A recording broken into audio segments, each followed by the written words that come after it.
Hey there, y'all, and welcome to today's Daily Down and Dirty. My name is Fairlight. Welcome to Airy Fairy Tarot.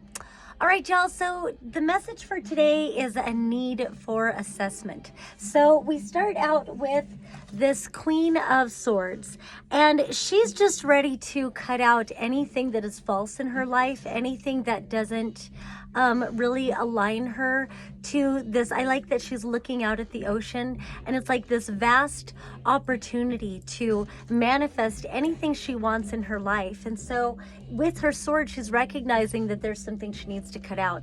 So I love when the cards like mirror each other in different ways. So we start out with the Five of Cups reversed and the Three of Wands reversed. And I feel like this message is pretty cut and dry. It's like, as long as you are unwilling to really look at the work that you need to do, it's shadow work. It's looking at your griefs, looking at your traumas, looking at your unconscious patterns of belief and behavior that contribute to self-sabotage or, pessimism or, anything like that. If you're not willing to look at what the grief is, you're like not surrendering to the process. It's more that you are resisting a process and you're keeping yourself stuck in this energy.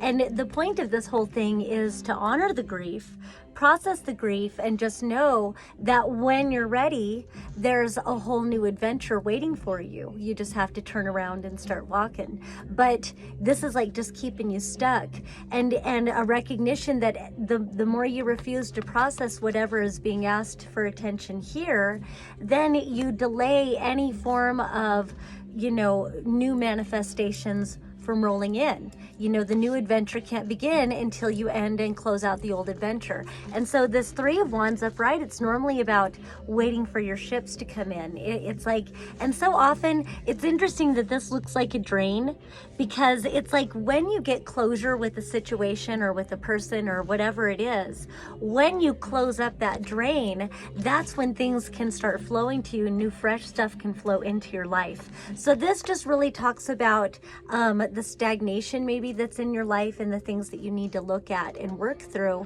so that you can bring new fresh ideas coming in.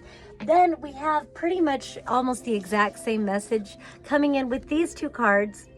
You've got the Temperance card reversed and you've got the Sun card reversed. Now we move into the Major Arcana, and like I said, it's almost the exact same message. You've got the Temperance card reversed, but the Temperance card is about the need to pour into yourself, to nourish yourself, to do the healing that you need to do. Again, sometimes it can speak to an assessment because, you're assessing all of the experiences that you have traversed, all of the, as I've said to my kids whenever I see this card, I think of what I've said to my kids over and over throughout the years. Well, kids, if this is character building, we're going to be some characters. And so it truly is like, but without that, it's like you're continuing to pour into others or other situations, hoping that that outside approval will validate your existence or something like that. And it's like your guides really want you to know that it's an inside job. You have got to pour into yourself right now. And this seems to be universal. I did like so many readings today, and so many of them were about the need to stop pouring into others and start pouring into yourself. Really self-care. And this can also be a call to attention to your physical health as well. Physical health, emotional health, mental health, all of it, you need the attention right now. You need to illuminate yourself right now.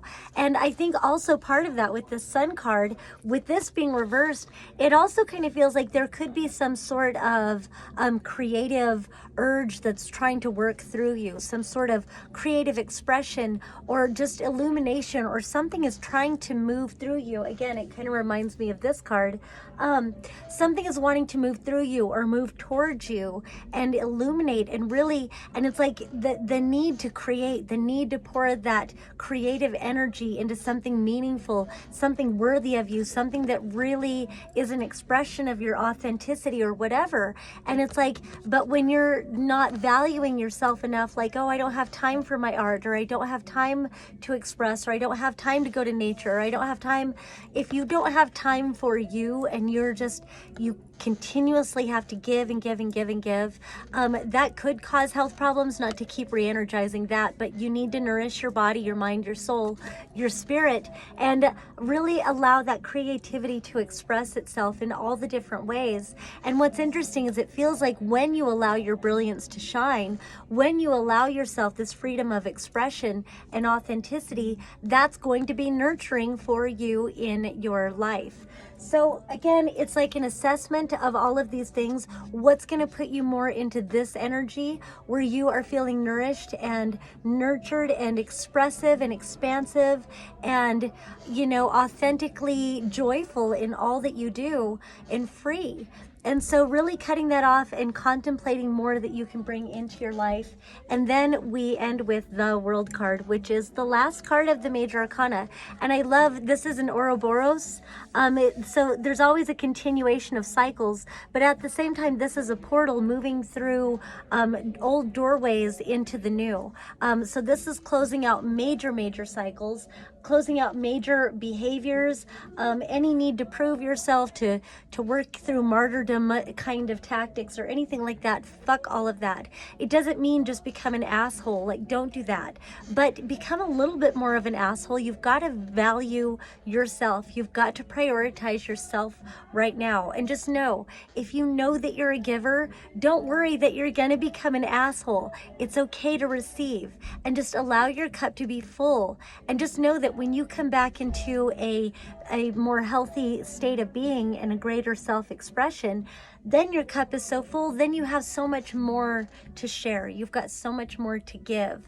So know that you trust yourself to keep yourself in balance and honor yourself and value yourself enough to put a plug on all those drains. Allow yourself to receive a lot more. All right, that's all I have for today. Peace and love until next time.